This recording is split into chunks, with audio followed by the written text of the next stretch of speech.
Hello fellow mutants, welcome back to another video. In this video we're going to talk about how apparently the Heir to the Empire themed Star Wars film, hey Grogu, but the Heir to the Empire themed movie opens a path for an iconic Star Wars character returns. Let's give this a read, shall we? Dave Filoni's crossover movie may adapt Heir to the Empire, but also has the chance to bring back an iconic Legends Force user. The Star Wars New Republic era started by The Mandalorian is slated to end with a finale movie by Dave Filoni. The movie plot remains under wraps, but the franchise has hinted that it will be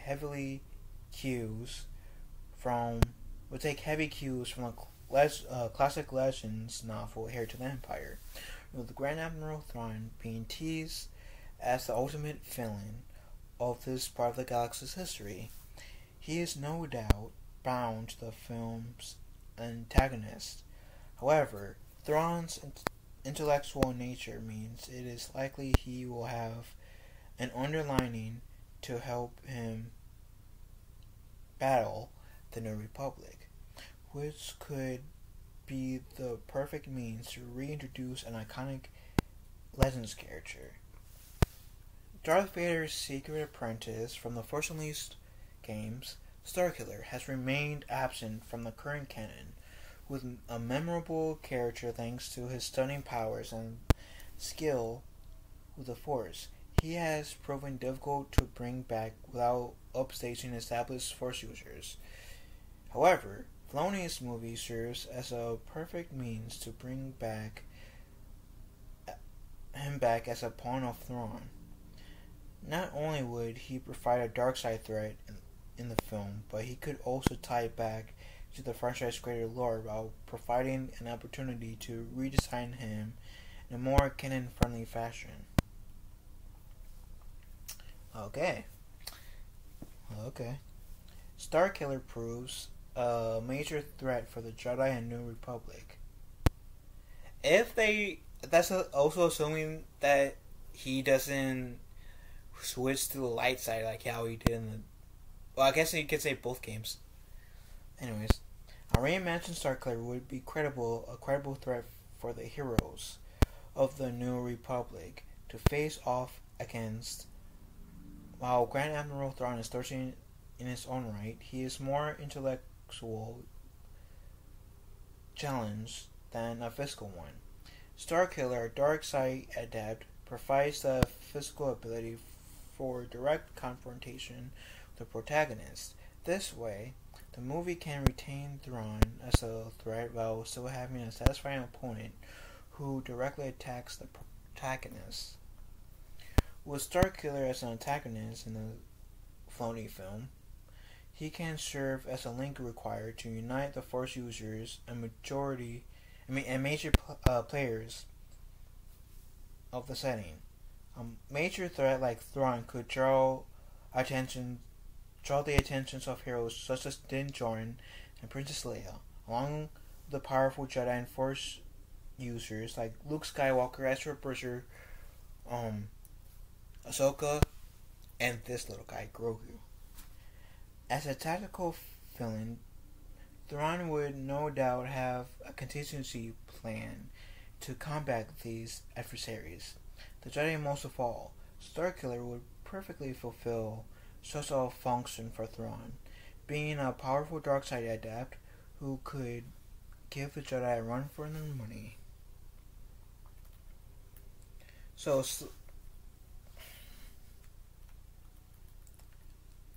I can only see that working if they don't have him get redeemed. But I don't know, I kinda like the whole Starkiller being part of the dark side and then he kind of getting redeemed. I don't know. I mean, Sam Witwer is thankfully still around, and he is still, I feel young enough where he can pull it off. And he still greatly resembles Starkiller. You know, Sam Witwer did the Emperor in the Force Unleashed games and Starkiller. And Sam Witwer also did the voice of Darth Maul in the Clone Wars, Rebels, and Solo movies. So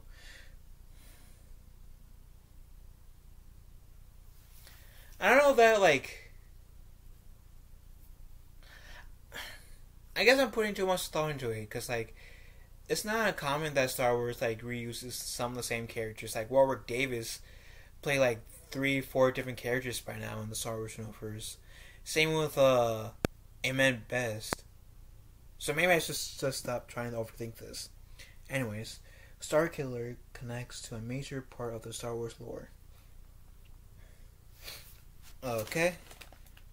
There we go. Benefit of bringing Starkiller into the Heritage of the Empire films is that it provides a chance to expand on several elements of the Star Wars lore.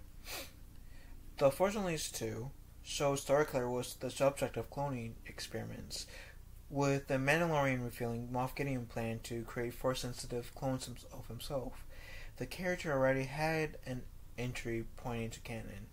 This would provide a means to expand on Palpatine's eventual return, as it could show that fine-tuning of the cloning process requires to bring him back. While Starkiller's original role was that of a secret apprentice of Darth Vader, a canon version could recontextualize the character in a more interesting manner. He could be reintroduced as an unseen Inquisitor or as an unrelated Darkside acolyte.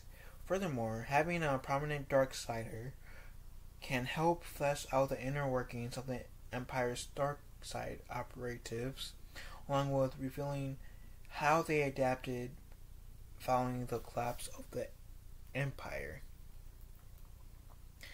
And I gotta say, before we move on, I'm kind of mad that we didn't get Force Unleashed 3. And the reason why I'm mad that we didn't get a Force Unleashed 3 is because the Force Unleashed was supposed to be a trilogy. We had the Force Unleashed 1, where it was Starkiller was Vader's secret apprentice, who essentially later turned on Vader, joined the Rebel Alliance, get killed. Force Unleashed 2, Starkiller's clone turns against Vader, helps a rebellion out, ends with Vader's capture. And then we were supposed to get Force Unleashed 3, which never happened due to the whole Disney merger with Lucasfilm. So I'm kind of like, I know it's been like, what, a little bit over 10 years, I want to say. But I'm still kind of butthurt that we hadn't gotten a Force Unleashed 3. Because I would have loved to have seen how that story ended. And maybe Lucasfilm can, like, sign off to, like, having a Force Unleashed 3 game, so us fans could see how that would have turned out and understand, and just like Disney could say, yeah, that's Legends to us, but be canon in Legends. Does that make sense? Anyways, I'm going to move on. Star Wars has reimagined Legend characters before, and I do not want to sign in. Yeah, I don't know why. Okay. Bringing back Starkiller as Thrawn's lackey would be a major major change for the character, but Star Wars has shown it's not afraid to give Legends characters new roles. Dr. Aphra managed to reintroduce the terrifying Clone Wars bounty hunter Dirge from the original Legends continuity as a growth hunter active during the Galactic Civil War. With a precedent already established, it isn't much of a stretch to put Galen Merrick in a new role. Furthermore, it would be an easier pill to swallow than a character's original story as a hidden apprentice of Vader that helped found the Rebel Alliance, a rather massive set of retcons that were rather difficult to brush aside. Filoni's crossover movie requires a physical threat beyond Thrawn, and Starkiller is a character for the job. He cheers up a dark side presence that can tangle with the galaxy's greatest heroes while delving deep into franchise lore. And while he would be a very different character from the Legends version, he would now have a chance to coexist more neatly without the baggage of his original incarnation. And to be fair, I can see that. But at the same time, the Ahsoka show hasn't come out yet, and we don't even know if Ezra Bridger has gone to the dark side. Because as far as we know, Ezra could be dark side Ezra, Darth Ezra, for example, Darth Bridger. So and Ezra could easily be working with Thrawn at this point. We don't know yet because Ahsoka hasn't come out yet. But at the same time, being able to get Starkiller back would be cool, sure. But at the same time, would be kind of worried, because Disney kind of crapped on Luke Skywalker in the sequel trilogy, and I'm kind of worried that they might crap on Starkiller. Starkiller is a really badass character, and it's one of my favorite Legends characters. I think it was George Lucas who said that Galen Malik was Starkiller. How powerful he was in The Force Unleashed is how powerful Luke would have been if Luke were to get trained at a very young age. Luke would have been that powerful, I think, in either A New Hope or Empire Strikes Back, if he got trained at a very young age. So, I am sad. Part of me is kind of sad that, like I said, we haven't got Force Unleashed 3. Hell yeah, I would love to see Sam Witwer be Starkiller. I would love to see Starkiller coming back into canon. But since it's Disney, and as of late, I haven't been all too excited or pleased with what Disney has been putting out for the most part. I'm cautious about this. But since it's Dave Filoni, and he was trained under George Lucas, kind of gives me some hope. If Starkiller did come back, it'll give me some hope that Starkiller will be done right. But like I said, I am very, very,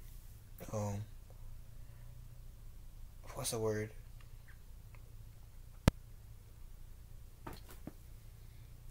Cautious or hesitant about this. So I don't know. I don't know about it right now. But what do you guys think? Let me know in the comment section down below. Love you guys. Have a wonderful day. Be kind to one another. Talk to you fellow mutants later.